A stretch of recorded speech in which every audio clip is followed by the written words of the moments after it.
我哋一齊，我哋敬下祖師爺先。我哋敬老師嚟先。係啊。我以前煮嘢食冇錢收噶嘛，哦。最多係得啲氣炸鍋送俾我嘅啫嘛，我成屋都係氣炸鍋。我拍咗幾百條煮嘢食嘅片啊，鑊鏟都收唔到一個。嚇！你有氣炸鍋收咁好嘅應該？你真係渣！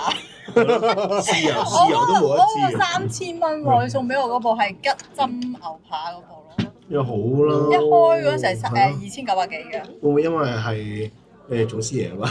人哋精美 QL 啊嘛，你廚房佬咁樣。係啊，唔係我冇露面啊！我嗰陣時做，如果我一開始煮嘢食一露面咧，就即刻個台就唔使玩啦。接埋啊！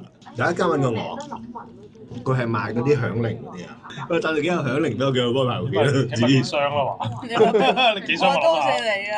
響鈴嘅喎，響鈴我俾幾包你做乜嘢啊？佢點我就叫我用啲響鈴咧，圍住晒就係打響啲鈴，創意嘅菜式我哋。唔係就係打邊爐響鈴宴咯，排晒出嚟咯。